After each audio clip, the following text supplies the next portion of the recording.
আসসালামু আলাইকুম। তো আজকে আমাদের দ্বাদশ শ্রেণীর রাষ্ট্রবিজ্ঞান ক্লাস। তো তৃতীয় অধ্যায় চলছিল। তৃতীয় অধ্যায় থেকে আমরা আগে একটা ভিডিও দিয়েছি জোট নিরপেক্ষতার। তো আজকে আমাদের আলোচ্য বিষয় হচ্ছে সার্ক।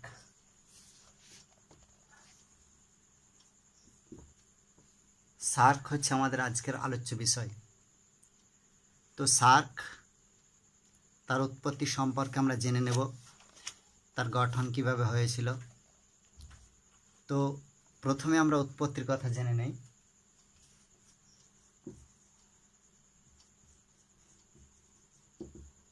উৎপত্তি কিভাবে হয়েছিল সার্কের? তো সার্কের উৎপত্তি 1977 সালে বাংলাদেশের রাষ্ট্রপতি জিয়াউর রহমান সর্বপ্রথম দক্ষিণ এশিয়াতে আঞ্চলিক সহযোগিতার জন্য একটি সংস্থা গড়ে তোলার কথা বলেন।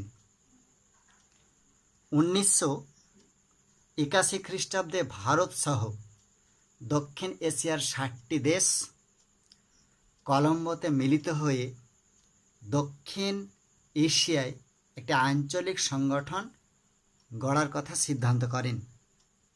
ঠিক 1985 খ্রিস্টাব্দে 8ই December South Asian Association for Regional Cooperation গঠিত হয় বা সার্ক গঠিত হয়। কত সালে? 1985 খ্রিস্টাব্দে 8ই ডিসেম্বর। গঠন কিভাবে হয়েছিল এই সার্কের? গঠনটা আমরা জেনে নেব। গঠন কিভাবে হয়েছিল সার্কের? 1985 খ্রিস্টাব্দে বাংলাদেশের রাজধানী ঢাকায় সার্ক গঠিত হয়েছিল। সেই সার্কে 60টি দেশ অংশগ্রহণ করেছিল। কে কে? ভারত,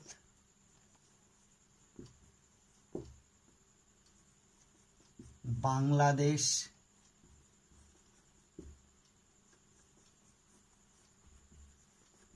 পাকিস্তান, নেপাল, ভুটান, মালদ্বীপ। ভারত, বাংলাদেশ, ভুটান, মালদ্বীপ এবং শ্রীলঙ্কা। সর্বশেষে শ্রীলঙ্কা।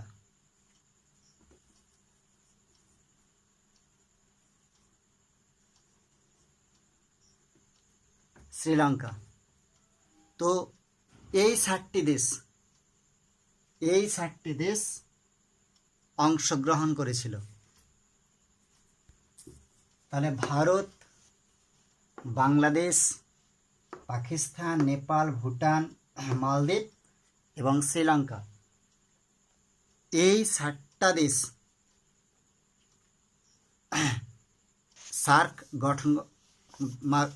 সার্ক তারা গঠন করেছিল। তো এই 60টা দেশের যারা রাষ্ট্রপ্রধান ছিল, যেমন ভারতের প্রধানমন্ত্রী তখন ছিলেন রাজীব গান্ধী, পাকিস্তানের রাষ্ট্রপতি ছিলেন জিয়াউল হক, বাংলাদেশের রাষ্ট্রপতি HM এরশাদ, তারপরে শ্রীলঙ্কার ছিলেন জয়বর্ধনে, JR জয়বর্ধনে, নেপালের রাজা ছিলেন বীর বিক্রম সাহদেব, ভুটানের রাজা ছিলেন জিগমি সিংহে। তো সে যাই হোক, এই 60টা রাষ্ট্র এই শীর্ষক বৈঠকে তারা বসেছিলেন। তো এই শীর্ষ বৈঠকে সভাপতি ছিলেন বাংলাদেশের রাষ্ট্রপতি HM এরশাদ। HM এরশাদ ছিলেন HM এরশাদ ছিলেন সভাপতি। তো সভাপতি নির্বাচিত হওয়ার পরে বাংলাদেশের সংসদ ভবনে ওই শীর্ষক বৈঠক অনুষ্ঠিত হয়েছিল। 2005 সালে আফগানিস্তানকে আবার সার্কের অন্তর্ভুক্ত করা হয়। ফলে বর্তমানে সার্কের মোট সদস্য সংখ্যা ছিল 8। তাহলে ভারত, বাংলাদেশ, পাকিস্তান, নেপাল, ভুটান, মালদ্বীপ, শ্রীলঙ্কা এবং সবশেষে আফগানিস্তান। এই আফগানিস্তানকে নিয়ে 8টি দেশ সার্কের অন্তর্ভুক্ত হয়েছিল। গঠন আমরা দেখলাম, এবার উদ্দেশ্য সম্পর্কে জেনে নেব। উদ্দেশ্য কি? সার্কের কি উদ্দেশ্য আছে? সার্কের সনদের 1 নম্বর ধারায় 8টি উদ্দেশ্য সম্পর্কে আলোচনা করা হয়েছে। কি কি সেই 8টি উদ্দেশ্য? প্রথম উদ্দেশ্য হচ্ছে দক্ষিণ এশিয়ার জনগণের কল্যাণ সাধন ও তাদের জীবনযাপনকে উৎসর্গ বিধান। এটা হচ্ছে প্রথম উদ্দেশ্য। দ্বিতীয়ত, এই অঞ্চলে অর্থনৈতিক, সামাজিক অগ্রগতি এবং সাংস্কৃতিক বিকাশকে ত্বরান্বিত করা। 3 নম্বর কি? দক্ষিণ এশিয়ার দেশগুলির মধ্যে যৌথ আত্মনির্ভরশীলতার প্রসার। 4 নম্বর কি? সংশ্লিষ্ট দেশসমূহের মধ্যে পারস্পরিক বিশ্বাস, বোঝাপড়া এবং পারস্পরিক সমস্যার সমাধান করা। 5 নম্বর, অর্থনৈতিক, সামাজিক, সাংস্কৃতিক, কারিগরি, বৈজ্ঞানিক ক্ষেত্রে সহযোগিতা করা। 6 নম্বর কি?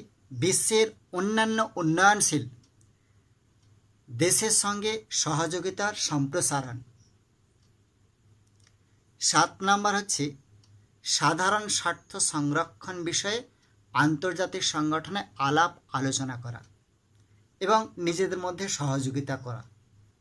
8 নম্বর হচ্ছে এই যে বললাম যে কটা একই ধরনের লক্ষ্য উদ্দেশ্য সমন্বিত এটা আন্তর্জাতিক ও আঞ্চলিক সংগঠনের সঙ্গে সহযোগিতা করা। তো সনদে সার্কের সনদে এটাই বলা হয়েছে তার মূল উদ্দেশ্য। এই উদ্দেশ্যর পরিপ্রেক্ষিতে তার কয়েকটা নীতিও আছে। কি কি সেই নীতিসমূহ? নীতি, সার্কের কি নীতি ছিল? সার্ক সনদের 2 নম্বর ধারাতে 3টি নীতি অনুসরণের কথা বলা হয়েছিল। কি কি সেই 3টি নীতি?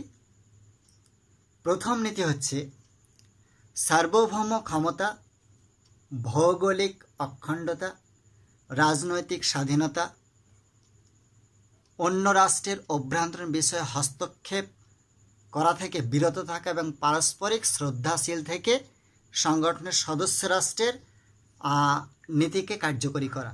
এটা হচ্ছে 1 নম্বর তার নীতি। 2 নম্বর নীতি কী ছিল? এই ধরনের সহযোগিতার দ্বিপাক্ষিক ও বহুপাক্ষিক সহযোগিতার বিকল্প হিসাবে বিবেচনা করা। 3 নম্বর, এইরূপ সহযোগিতার বিপাক্ষিক বা দ্বিপাক্ষিক ও বহু বিপাক্ষিক বাধ্যতামূলকের সঙ্গে সামঞ্জস্যহীন বলে বিবেচিত হবে না। এগুলো তার নীতিসমূহ। কি তার কাঠামো ছিল? আমরা কাঠামোর কথা একটু জেনে নেব।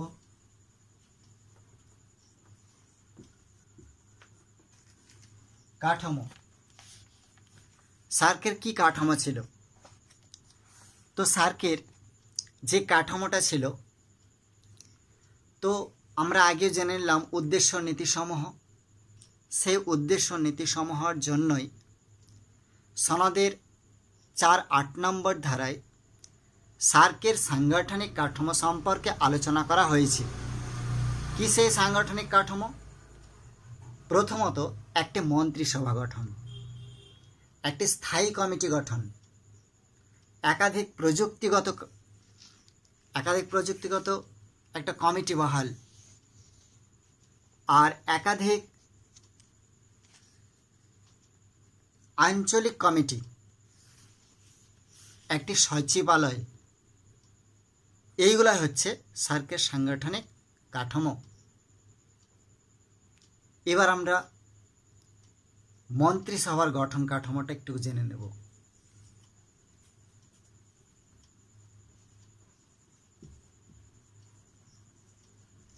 মন্ত্রিসভার গঠন কাঠামো।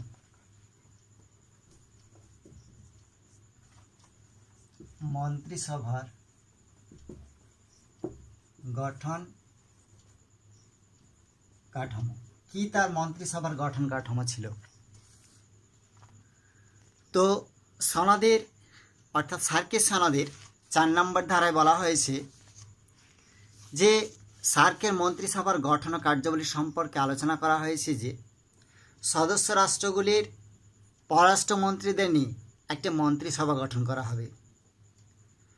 মন্ত্রিসভার কার্যাবলী হবে এটাই যে সংগঠনের নীতি প্রণয়ন, সদস্য রাষ্ট্রগুলির মধ্যে পারস্পরিক সহযোগিতার অগ্রগতি, আর সংগঠনের অধীনে প্রয়োজন অনুযায়ী অতিরিক্ত কার্য সম্পাদন করার পদ্ধতি এবং সাংগঠনিক সদস্যদের সাধারণ স্বার্থ সংরক্ষণ। এটা হচ্ছে মন্ত্রিসভার বৈঠকে নিয়মিত একটা অনুযায়ী সদস্য রাষ্ট্র গঠনের পরিকল্পনা। আমরা স্থায়ী কমিটি সম্পর্কে জেনে নেব।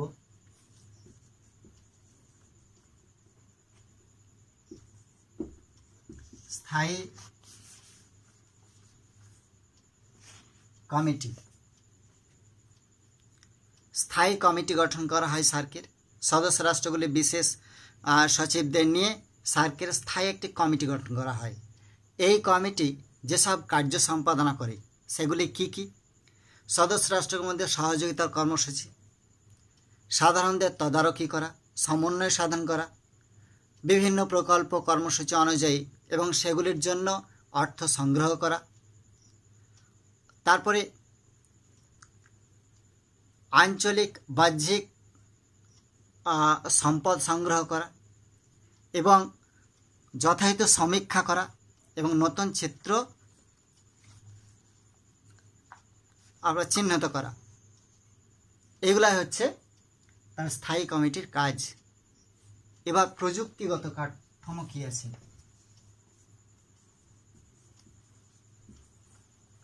প্রযুক্তিগত তার গঠন বা প্রযুক্তিগত কমিটি কি? প্রযুক্তিগত কমিটি, সার্কের একাধিক প্রযুক্তিগত কমিটি রয়েছে। তো সার্কের সনদের 6 নম্বর ধারায় এগুলির গঠন কার্যাবলী সম্পর্কে আলোচনা করা হয়েছে। তো সদস্য রাষ্ট্রগুলির প্রতিনিধিদের নিয়ে একটি কমিটি গঠিত হয়। তো সেই কমিটির কর্মসূচি রূপায়ণ করা, সমন্বয় সাধন করা এবং তদারকি করা, এটা হচ্ছে কমিটির দায়িত্বশীল কাজ বা গুরুত্বপূর্ণ কার্যাবলী। কি সেই কার্যাবলী এই কমিটির আঞ্চলিক সহযোগিতার সম্ভাবনার পরিধি নির্ণয় করা, কর্মসূচি রচনা করা, প্রকল্প তৈরি করা, আর্থিক দায়িত্ব নির্ধারণ করা, সুপারিশ রচনা করা, কর্ম রূপায়ণ করা, এগুলাই হচ্ছে এই প্রযুক্তিগত কমিটির মূল কাজ। এবার অ্যাকশন কমিটির গঠন কার্যাবলীটা আমরা একটু জেনে নেব। Action committee.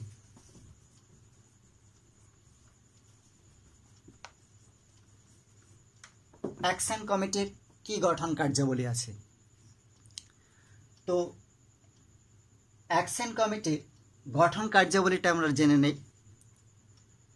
সার্কের সনদের 7 নম্বর ধারায় সার্কের স্থায়ী কমিটির প্রয়োজন মনে করলেও অ্যাকশন কমিটি গঠন করতে পারি যদি মনে করি।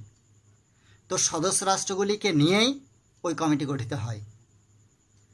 2-এর বেশি রাষ্ট্র সদস্য,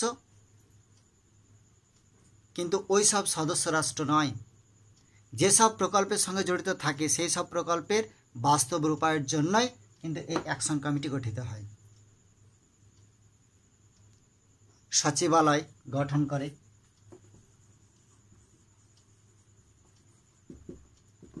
সচিবালয় গঠন ও তার কার্যাবলী কী ছিল?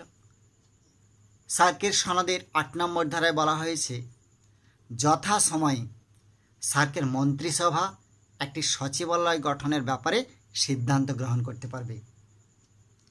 তো সচিবালয়ের সাংগঠনিক কাঠামো, তার কার্যাবলী প্রভৃতি কেমন হবে সে ব্যাপারে মন্ত্রিসভার সিদ্ধান্ত গ্রহণ করার অধিকার আছে।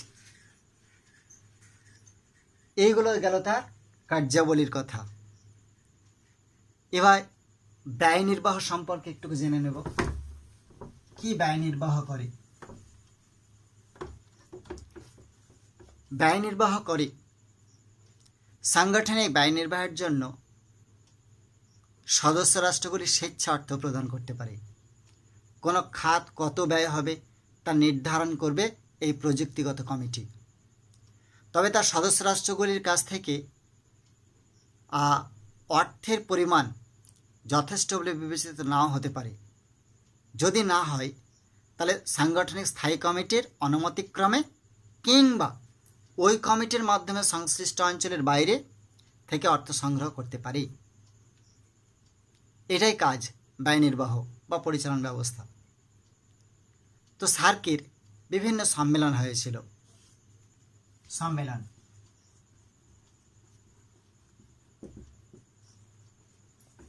কি সেই সম্মেলন হয়েছিল? আজ অবধি 2013 ডিসেম্বর সার্কের মোট 18টা সম্মেলন হয়েছিল। 18টি শীর্ষ সম্মেলন অনুষ্ঠিত হয়েছে আজ অবধি। ওইসব সম্মেলনে গৃহীত গুরুত্বপূর্ণ সিদ্ধান্তগুলি হচ্ছে সার্কের ইসলামাবাদ সম্মেলন, যেটা 1988 সালে হয়েছিল, যা সার্ক 2000 নামে একটি ভবিষ্যৎমুখী প্রকল্প রচিত হয়েছিল। তো সে যাই হোক, এতে যেসব কর্মসূচি গ্রহণের কথা বলা হয়েছে সেগুলোর মধ্যে বিশেষ উল্লেখযোগ্য হচ্ছে খাদ্য, বস্ত্র, বাসস্থান, শিক্ষা, প্রাথমিক স্বাস্থ্য এবং জন্ম নিয়ন্ত্রণের জন্য প্রয়োজনীয় ব্যবস্থা গ্রহণ, মাদকদ্রব্যের চোরাচালান রোধের জন্য দৃঢ় সংকল্প জ্ঞাপন এবং 1990 সালকে কন্যাবর্ষ, 1990 সালকে ভেরি ভেরি ইম্পর্টেন্ট শর্টের জন্য কন্যাবর্ষ হিসাবে চিহ্নিত করা হয়েছে। তো এগুলো তার শীর্ষ সম্মেলন। তো সেই সম্মেলন, সেই সম্মেলনে কি আজ অবধি যে 18টা সম্মেলন অনুষ্ঠিত হয়েছিল তার মধ্যে প্রথম সম্মেলন হয়েছিল বাংলাদেশের ঢাকায় 7-8 ডিসেম্বর 1985। দ্বিতীয় হয়েছিল ভারতের বেঙ্গালুরুতে, তৃতীয় হয়েছে নেপালের কাঠমান্ডুতে, আর চতুর্থ হয়েছে পাকিস্তানের ইসলামাবাদে, পঞ্চম হয়তো মালদ্বীপে, ষষ্ঠ শ্রীলঙ্কাতে, শ্রীলঙ্কার কলম্বোতে, আর সপ্তম হয়েছিল বাংলাদেশের ঢাকায়, আবার অষ্টম ভারতের দিল্লিতে। এই করে মোট 18টি সম্মেলন হয়েছিল সার্কের। তো মোট 18টি সম্মেলন। তো আমরা দেখলাম বিভিন্ন সম্মেলন সম্পর্কেও কথা বললাম। তো এবার সার্ক গঠনের পরে সার্কের প্রতিষ্ঠাতায় ভারতের একটা উল্লেখযোগ্য ভূমিকা ছিল। কী সেই ভূমিকা ছিল? দক্ষিণ এশিয়ার দেশগুলির ঐক্যবদ্ধ করে ওই অঞ্চলের সামগ্রিক উন্নয়নের জন্য একটি আঞ্চলিক সংগঠন গড়ে তোলা প্রয়োজনীয়তা ছিল। আর সেই ক্ষেত্রে লক্ষণীয় ভূমিকা গ্রহণ করেছিল ভারত। তাই সার্ক গঠনের ক্ষেত্রে ভারত একটি সর্বাপেক্ষা শক্তিশালী রাষ্ট্র হিসাবে প্রতিপন্ন হয়েছিল।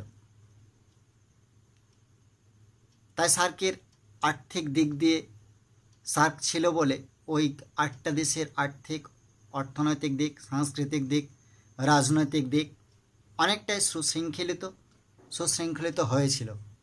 তো সার্কের উন্নতির অগ্রগতির কেন্দ্রবিন্দুই ছিল কিন্তু ভারত। ভারত না থাকলে কিন্তু এত অগ্রগতি লাভ করতে পারতো না। তো সে যাই হোক, সার্ক সম্পর্কে আমরা অনেক আলোচনা করলাম। তো এই অধ্যায় থেকে, অর্থাৎ এই বৈদেশিক নীতি বা পররাষ্ট্র নীতি থেকে আমরা দুটো পরপর ভিডিও দিলাম, একটা জোট নিরপেক্ষ সম্পর্কে এবং একটা সার্ক সম্পর্কে। তো এই জায়গা থেকে শুধুমাত্র শর্ট কোশ্চেন আসবে, এমসিকিউ আসবে আর এসএকিউ আসবে, এখান থেকে কোনো রকমের বড় কোশ্চেন আসবে না।